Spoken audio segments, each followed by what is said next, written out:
কেমন আছো বন্ধুরা? আশা করছি সবাই ভালো আছো। আজকে ভোরবেলায় উঠে পড়েছি জানো তো। তার কারণ হচ্ছে আজকে আমরা একটু নৈহাটি বড় মার কাছে যাব, আমি আর আমার কর্তা। প্রথমেই ভোরবেলায় উঠে আমি একটু ঘরটর ঝাঁটফাট দিয়ে আগে ভাতটা বসিয়ে দিলাম, চালটা ধুয়ে। কারণ ভাতটা বসিয়ে দিই, কারণ ভাতটা হতে একটু টাইম লাগবে। তারপরে মাংসটা করে নিলাম, মাংসের ঝোল উঠে বসিয়ে দিয়েছিলাম। আর কালকে টক ডাল ছিল, সেই টক ডালটা আমি গরম করে নিয়েছিলাম। মোটমাট আমার ভাত, এই টক ডাল আর মাংস রেডি, দুপুরের খাবার। আর কালকে রাত্রে আমার হাজব্যান্ড মেয়েদের জন্য পাউরুটি, কলা আর আমি এখন ডিম সেদ্ধ করে রেখে দিয়েছি। কেমন হয়েছে মাংসের কালারটা? ভালো তো? একটু কমেন্টসে জানিও। আর আমার ভিডিও যারা দেখছো এখনও পর্যন্ত আমার চ্যানেল সাবস্ক্রাইব করোনি, প্লিজ সাবস্ক্রাইব করে দিও। মেয়েদের ডিম সেদ্ধ করে দিলাম, এরপরে আমি একটু ঘরটর মুছে নিলাম, কারণ ভোরবেলায় মেয়েরাই করে কাজটা। বাট আজকে আমরা দুজন ঘুরতে যাবো, ওরা একটু ঘুমোচ্ছে, ঘুমোক, আমি একটু এই কাজগুলো করে একটু এগিয়ে দিই। যাই হোক, তো আমার কাজ টাজ পুরো কমপ্লিট। এবার আমি রেডি হয়ে নিই, ঘরটা মুছে আমি এবার একটু স্নান করে নিই। এবার তো নাও আমি রেডি হয়ে গেছি মায়ের মন্দিরে যাব বলে। এই শাড়িটা আমার জন্মদিনে আমার মা আমায় দিয়েছিল, কিন্তু পরা হয়নি, আজকেই প্রথম ভাঙলাম। আমার কর্তা দাঁড়িয়ে আছে নিচে, আর এটাকে দেখাই। এটা হচ্ছে, যেটা দেখছো, আমাদের পাড়ারই কুকুর আর তার বাচ্চা। ওই যে বড় মা কুকুরটা আছে, ওটাকে আমার মেয়ে ছোটোবেলা থেকে বিস্কুট খাওয়াতো। তো এখন তার আবার বাচ্চা হয়ে গেছে, সেও এখানেই থাকে। যাই হোক, এরপরে আমরা বেরিয়েছিলাম, বেরিয়ে আবার একবার বাড়িতেও এসেছিলাম। তার কারণ হচ্ছে আমার কর্তা মানিব্যাগ নিতে ভুলে গেছিলো। তো এখন সব কিছু নিয়ে ঠিকঠাক করে আমরা স্টেশনে যাচ্ছি, কারণ ট্রেন ধরবো, তারপরে যাব নৈহাটি। এবার একটা জিনিস দেখাই, এই দেখো সকালবেলা ভোরবেলায় পুরোপুরি এখনও পর্যন্ত বাজারও বসেনি, আমরা ট্রেনের অপেক্ষা করছি। নাও এবার আমাদের ট্রেন চলে এলো।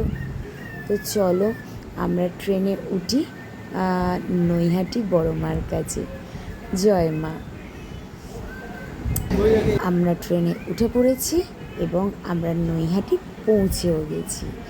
তো এবার ও বলছিল রিক্সা করবে, বাট আমি আগেও এসেছিলাম আমার অফিস কলিগদের সাথে। আমি বললাম একদমই কাছে, অতএব তুমি রিক্সা টিক্সা করো না, হাঁটা পথে, আর সকালবেলা হাঁটতে ভালোই লাগবে। কিন্তু অবস্থা জানো তো, এই মন্দিরের বাইরের লেখাটা আমার খুব ভালো লাগে, যে ধর্ম যাই হোক বড় মা কিন্তু সবার। এই যে দেখো, ধর্ম হোক যার যার, বড় মা সবার।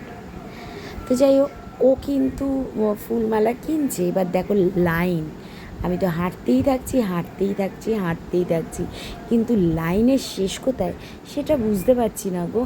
এই লোকগুলো যাচ্ছে, আমি তো পা একদম তাড়াতাড়ি চালাচ্ছি, যাতে দুজনের আগে হলেও যাতে হই। এই গলিটার ভেতরে আমি লাইন দিয়েছিলাম জানো, অনেকক্ষণ পরে গলিটা থেকে বেরিয়েছি। ও ফুলমালা এনে কিন্তু দাঁড়ালো, কিন্তু প্রচুর রোদ জানো তো, তাই আমি এই পারে চলে এসেছি ছায়াতে।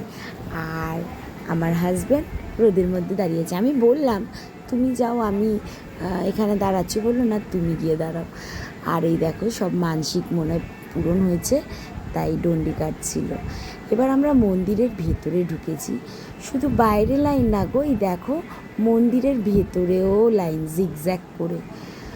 তো এখানে আমি 2-3খানা রিলস বানিয়েছিলাম। আর এখানে চলতে গিয়েই দেখো আমি 20 টাকা পেয়েছি, আর একটা ফুল পেয়েছি, মনে হয় কেউ মাকে দেবে বলে হয়তো পুজোর ডালায় রেখেছিল। তো সে যদি আমার ভিডিওটা দেখে থাকে তো দেখে নাও, তোমাদের টাকা আমরা মন্দিরের এই দান বক্সে ফেলে দিলাম, তোমাদের দেখেই ফেললাম। যদি কেউ ভিডিওটা দেখে থাকো এবং তার টাকা হয়ে থাকে, তাহলে আমাকে একটা কমেন্টস করো, ওকে। আর ফুলটাও আমি ওপরেই রেখে দিলাম। এরপর মাকে পুজো টুজো দিয়ে বেরোলাম, বেরিয়ে দোকানে একটু বসছি, কারণ লাইনে দাঁড়িয়ে আমরা খুব হাঁপিয়ে গিয়েছিলাম। তারপরে আমার কর্তা আমাকে আখের রস খাওয়ালো এবং তারপরে আমাকে কচুরি, ছোলার ডাল আর রসগোল্লা পান্তুয়া খাওয়ালো। তারপরে কিছু ফটো দেখে নাও। আমার ভিডিওটা কেমন হয়েছে একটু জানিও, আর যেমন আমার সাথে আসছো তেমন থেকো। তাহলে আজকে মায়ের নাম নিয়ে বলি, আজ আসি, টাটা। সবাই ভালো থেকো, সুস্থ থেকো, আর অবশ্যই অবশ্যই আমার সাথে থেকো। ভালো লাগলে আমার ভিডিও একটা লাইক করো আর চ্যানেলটা সাবস্ক্রাইব করো, যাতে তোমাদের ভালোবাসায় আমি অনেক অনেক অনেক অনেক দিন পর্যন্ত ভিডিও করতে পারি। তাহলে আজ আসি, টাটা।